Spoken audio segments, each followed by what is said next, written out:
Hi, welcome to a quick review on the latest Polaroid camera, and it's a completely new format, Polaroid Go. So they created a new film for this camera. It's tiny square film.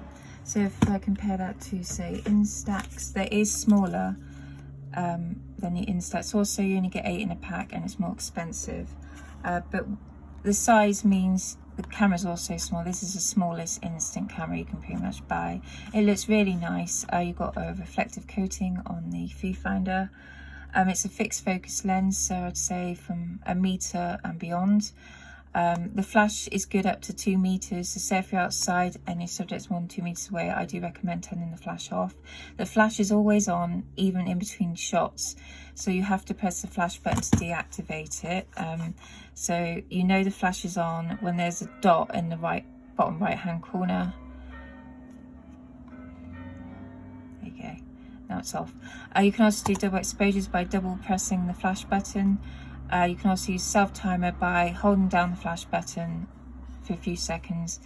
A light comes on here, and that's how you know the self timer mode's been activated.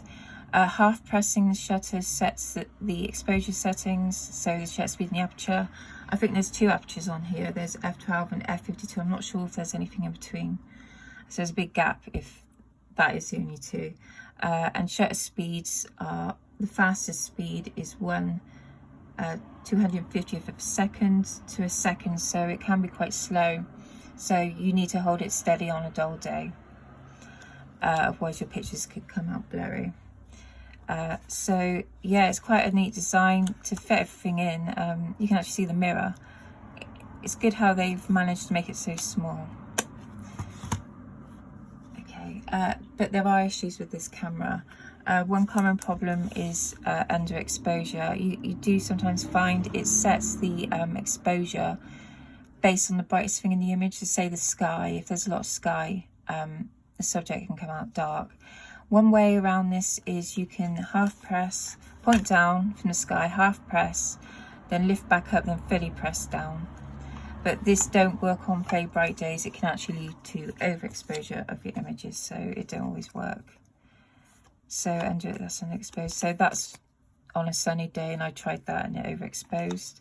This here, the flash went off. I don't know if that affected the settings, but it came out really dark. This was a really bright day. Can't even make out what it is. The bridge and the details can get lost when it underexposes. So that is a common problem with this camera. So yeah, another problem, sometimes images can come out blurry. So take this one for example, it's a bit overexposed and blurry, and this was taken with the SQ6 for comparison. This was taken with the SQ20. This one here, I think I took it out from under the tongue too soon. You're meant to wait 5 seconds because when it ejects, there's like a black cover. So yeah, you also need to put it straight into darkness for about 10 minutes for it to develop. It's not as stable as the Instax chemistry, so.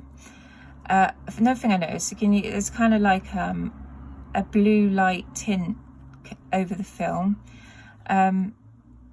And I've also noticed, like, say if you wear glasses and you take a selfie, your glasses can appear yellow for some reason. I don't know if it's something weird to do with the chemistry. Okay, this picture here has gone a bit blurry and it's a bit off center. I wasn't quite used to the viewfinder. Sometimes you've got to shift it slightly, especially the closer you get. And this one here, it's blurry. I see it taking the SQ20. So it's under a bridge, and I looked up and I saw these birds, and I thought that's nice to take a picture of that. The images definitely have like a magenta kind of tint to them, which is kind of dreamlike, which some people would like. So that's the SQ6 for comparison. So I kind of like the look of the film. It is a bit dreamy looking, if that makes sense. So yeah, those are some of the issues. I have wasted a lot of film with this camera. So if I show you something that actually came out okay after a bit of trial and error.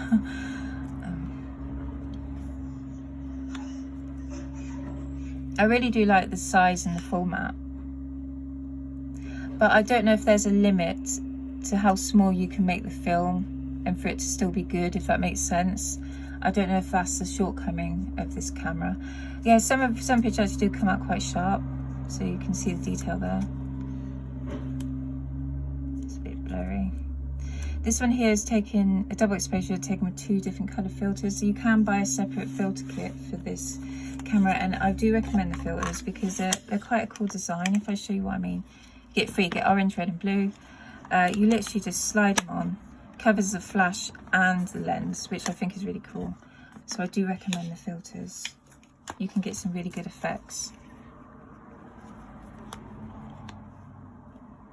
That's a bit overexposed and blurry. That's a close-up. And maybe that's just, that is under a meter, so I'm not sure.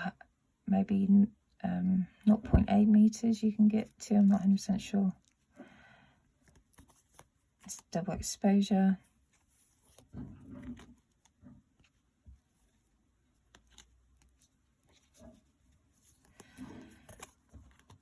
So yeah, you can kind of see the magenta tint to the images. Again, it's double exposure with the red and blue filters. Overexposed with the sign there, but everything else is okay in that. This is completely misaligned. I'm still getting used to the viewfinder. On this one, the flash went off. I don't know if that led to it being a bit underexposed. So yeah, in summary then, if you're patient and you like experimenting and you don't mind some failures, this camera, you're most probably quite happy with it. But if you want to save money and have a more reliable experience, I do recommend the Instax Mini range over this. I must say though, this camera is quite beautiful compared to an Instax camera, which can be quite ugly. There's like bits of plastic, especially the cheaper ones. So yeah, have you got any, do you own this camera? Do you have any tips of how to get better images out of it? Let me know. I have written a review on this and I've included some of these images in that, and I'll put a link in the description. Okay, thank you for watching. Goodbye.